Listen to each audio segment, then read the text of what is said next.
From the Hancock Democrat, a newspaper of Greenfield, Indiana, on Thursday, June 12, 1884, on page 3, as reported by the Fortville Journal.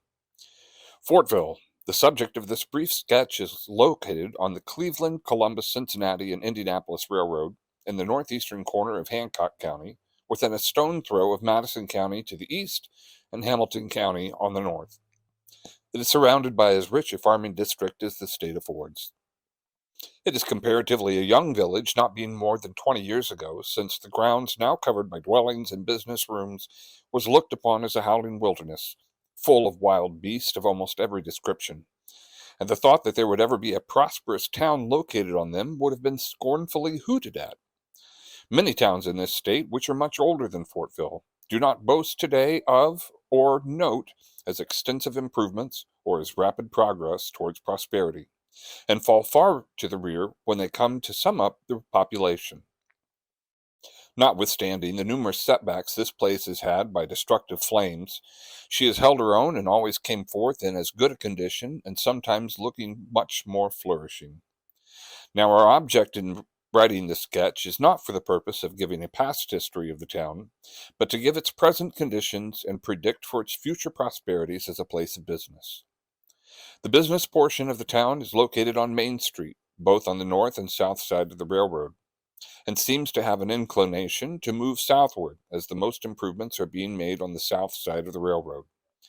To commence our description of the business locations and the kind of business carried on in the different rooms, we will take the same drift, commencing at the north on the east side and travel south on to the termination, then return to the beginning on the other side of the street and take up each in the order they come, and hope by thus doing we will not cause anyone to think that we have given preference, for such is not our aim, as we are simply aiming to give the outside world a faint idea of what amount of business is done in our town. First, on the north and east of Main Street is to be found McCarty & Sons Wagon and Carriage Shop, who also follow undertaking.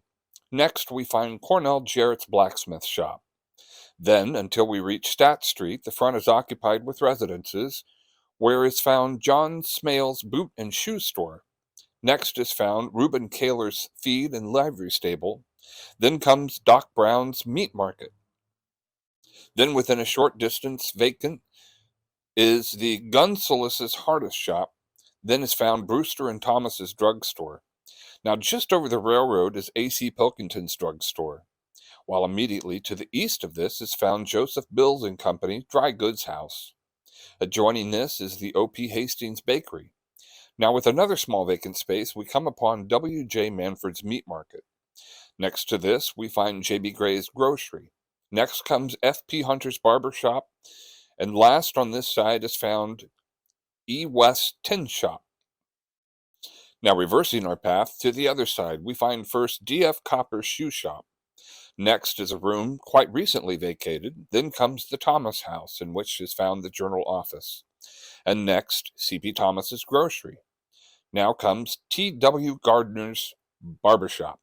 Then C.A. Ogle's Harness Shop. Next, J.W. Wisehart's Bakery. Next, Arnott and Gwynn's Millinery Room. Next is found the Post Office, Depot, and Telegraph Office. Then, crossing the railroad again, we find Baker and Schultz's Dry Goods Store. Below this is Martin Maroney's Saloon. Next is Rash and Lefebvre's Dry Goods Store. Next is Haskell and Edwards' Hardware Store. Next is the Capel Rooms, in one of which the owner has just opened a furniture store.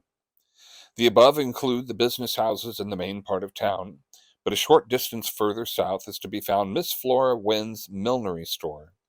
And in different parts of this end of town are to be found several millinery and dressmaking shops. Along the railroad is to be found J.B. Anderson's Grist Mill. Rellum's Smith and Repair Shop is in the west part of town, while to the east is C.V. Hardin's Blacksmith Shop.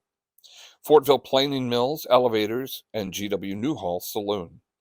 This comprises the business firms of the town, and now we come to the professions and trades.